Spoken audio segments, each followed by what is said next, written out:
So, last Sunday I went to London Comic Mart and met up with a few other YouTubers in the comic community, and had a whole day there. And I picked up some stuff, but let's go over what happened for like the whole day, and who was there and everything like that. So, um, it was Paul from MrMcGroovy. He messaged me and said that he was coming down to London and going to the London Comic Mart if I wanted to come and meet him and go around with him. So I was like, yeah, 100%. I was planning on going there anyway, and then going down with someone that wants to look through the comics is always fun. And I've never really done that where you just go kind of hunting. I didn't have anything on my that I was hunting for, so it was more just spending a day with a few people just to talk comics and have a laugh. There was Roy from GeekOlHog and Terry from Deadman Comics, so I'll tag all of their channels down below so you can go and check all their stuff out. Great content. Their stuff that they pick up is always slightly different, so I enjoy watching their content. So just met up with them, had a few drinks, then went in. Everyone kind of split up when we got in there. Like Roy had a bunch of stuff on his list and he was on a mission.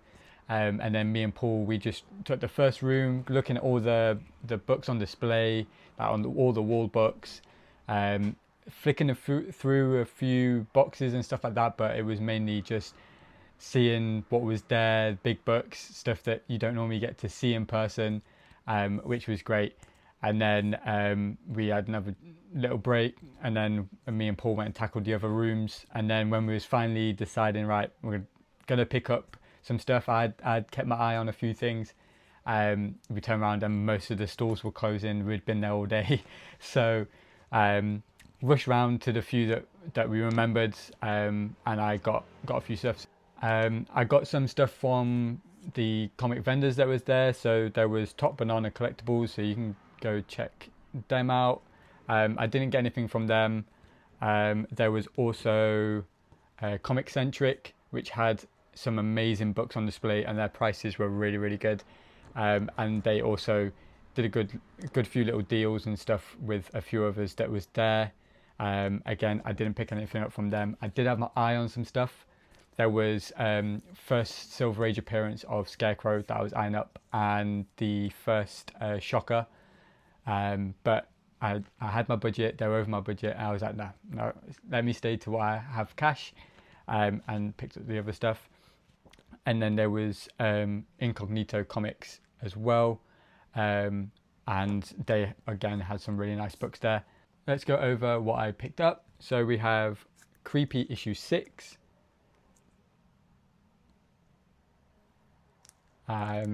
Then I have Creepy issue 65.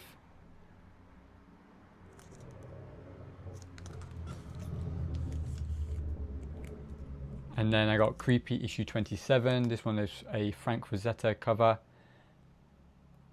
So I've never had any of the Creepy books before. They're magazine size, so I normally used to stay away from the magazine size because I didn't really know where to put them. But now I've got a few 2000 AD and stuff like that. I've got a slightly bigger box I can fit some stuff in. I'm not that scared of them anymore. And inside it's all black and white artwork. So for me, I'm kind of treating it as like an art book and seeing all the artwork that's inside, because it's the style that I want to go into and do my own stuff. So I grabbed those. And then lastly, we have Star Wars Return of the Jedi annual. I got this because it was half price. It was like £2. So the back cover is the same as the front cover, and then inside has all the comic story in there. Condition seems alright, like for the age of it, but I do like the annual stuff because it's hardcover, so they don't get damaged as much, and you can flick through. But I've also thought the cover was really, really cool. So that was what I picked up. What I'm going to do is I will flip the camera around and we will flick through just quickly the Creepy books, because there's some creators in there that I didn't realize was in it. That's really interesting. So we'll flick through them and you get to see the artwork inside of them as well. So first off we have Creepy 27. This is the Frank Rosetta cover, and the artists in the issue we have Tom Sutton, Tony Williamson, Ernie Colan, Steve Ditko, Reed Crandall, and so you get quite a few like stories inside, which is nice. But there's this one here. This is by Steve Ditko, and the detail in this is I saw the artwork when I was flicking through when I got home, and was really liking the look of this story.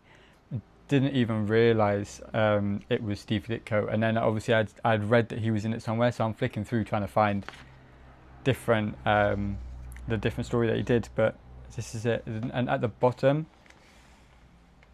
it's these eyes where it's all the straight. It's kind of like the style you see on like banknotes, where it's that line shading. Really, really cool. We've got some more here. This one was good. I haven't read any of them yet, but I like the artwork in this. It looks more painterly, but it's also kind of so close to a photo, but with the grey tones. Really cool. Really like this.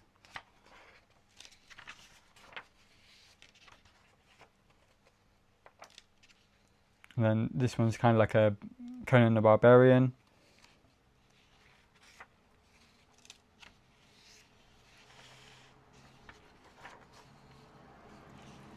It's also the ads. I love the ads in this. You get Batmobile.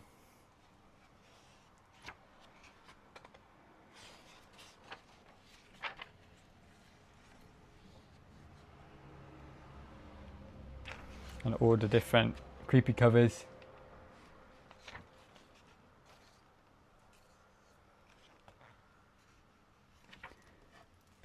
And then this one here is Creepy 65. This one is a square bound issue. It's a summer special.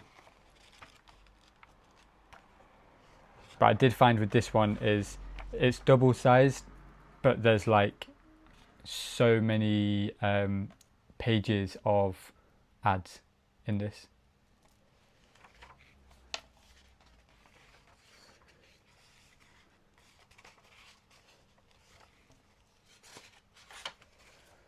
So I do like the artwork in it. It's not as heavy shadows. I feel like it is, when it's done like this, it does feel like it's missing colour, but it's still very, very detailed work. Definitely of the time where there were more technically good drawings instead of cartoony. And this one was like done with like charcoals. You can see from the werewolf here. So good, different style, very realistic in the artwork, but obviously then some more stylized things. And the werewolf there you can see. So excited to read that one. Then because it was a special, we have one of the stories, and this is Edgar Allan Poe's translated story, Telltale Heart, but this one is in colour.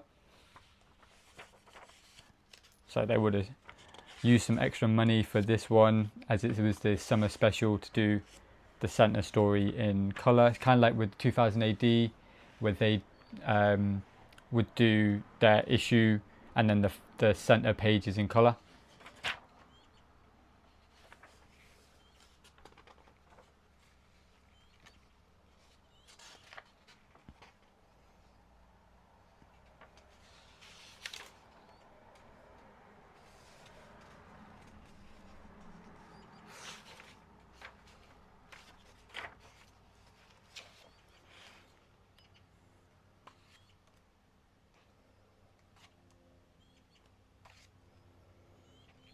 I remember flicking through and seeing these like demon things, had me interested.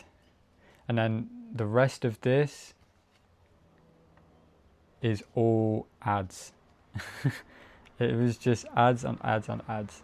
So, which I think is really cool to flick through. So you've got like posters, look, and it was for masks and toys. So I still found this really interesting. But if I bought it back in the day, I'd have been kind of annoyed that you pay that extra price for feel like more stories. Oh, we got another story here, and it was just ads. I remember this, flicking through and seeing the story now. It's like a headless guy, and he goes on a rampage. So really like that one. And then you have a back ad for the middle story. And then we have Creepy issue 6. And this is another Frank Frazetta cover, which I can kind of see, but the other one definitely looks more like his work that you see everywhere. This one, I think it's the colours that look a bit different to me.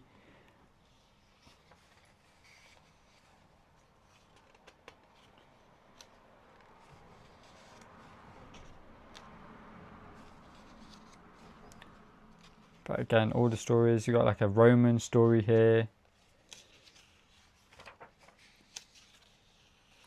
So I'm excited to go and read all of these and see what they're all like, and definitely hunt down more. I don't know if I would collect a full run of Creepy, but definitely the earlier issues I'm gonna hunt down.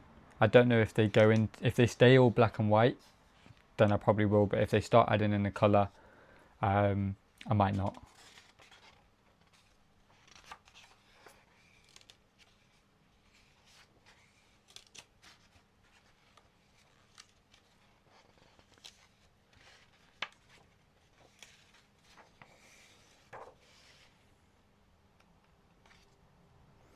And what ads for like mini cannons, stuff like that. I think it's so cool. I like just going through and seeing what they were trying to sell. So you got a monster foot, monster hand, rubber bat.